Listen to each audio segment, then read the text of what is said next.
right? So that's a huge piece of it. So can anybody guess what percentage of communication is nonverbal? 73, 95. 73, 95, 90, anything else? 80, 90, okay. 75% is what most people settle on, right?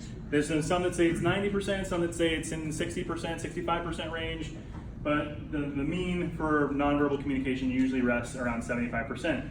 So that means that only 25% of what actually comes out of your mouth is impacting that interaction. Only 25%. That's tiny. Everything that we do, right, is nonverbal.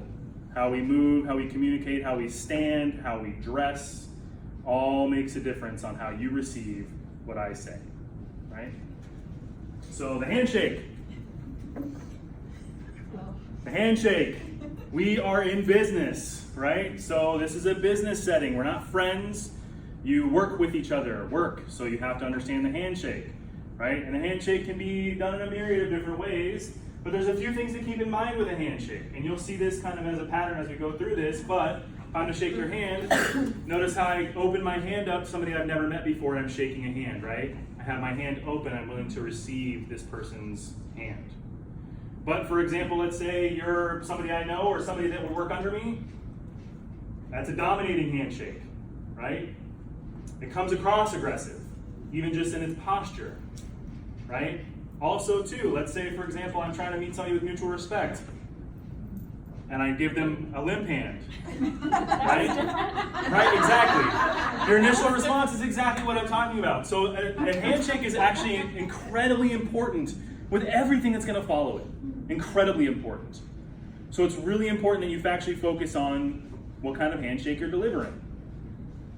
The best handshake is an even-keeled, flat, plain handshake, right? And I know this sounds really silly to go through minutia of this, but really it will make a difference, because if I'm meeting you for the first time and I give you a dominating handshake, or if I give you a limp handshake, or maybe a kind of lackluster handshake, that's instantly going to determine how you view what I'm going to say afterwards, without you even knowing it. Yeah. I tend to want to do this. It could be enough. I tend That to can want be to endearing.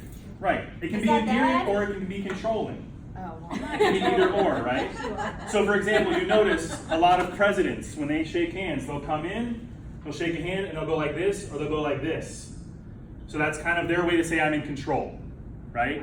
But it could also be, if you know that person, you could come in and give them a handshake and be like, oh, it's really good to see you. Because that could also be endearing. It depends kind of how you position it and you posture it and your personality.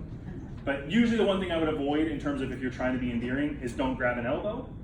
And also if you're handshaking, make sure you're farther extended when you do it. If you're here, they're in your world and you're controlling them, right? So when you do that, make sure, again, all of this stuff makes a difference. So the best way, equally extended hand, equal to the plane that you're doing it on, don't go over, don't go under, right? Good firm grip, couple shakes, and it's different based on where you are in the country too, right? I mean, this is if you go into different parts of the world, it's different. Even eye contact is different parts of the world. Our country is huge. A lot of people forget that like you could fit all of Europe in the United States plus some, right? Our country is huge. So the way that the West Coast operates is much different than the way the East Coast operates. In the East Coast, it's a nice firm handshake. You may come in from the side. You may go, hey, nice to meet you. A couple really hard yanks. In the West Coast, like on California, it might be, yeah, don't take that the wrong way. In the West Coast, it might be a little more casual, a little more like, hey dude, like, hey surfer dude, right? Like it's a little more casual. But if you keep it even keeled, straight in front of you, nice firm grip, don't soft, not a loose grip, not a hard grip, just nice firm grip, couple shakes, and then break off. I know it sounds silly to go over a handshake, but it really is important, especially if you're meeting somebody for the first time, or if that person is either of equal or higher position from you and you're trying to get something from them. Because if you come in soft or you come in too hard, you're going to change the tone of that whole conversation. So a handshake is supremely important to interaction in business.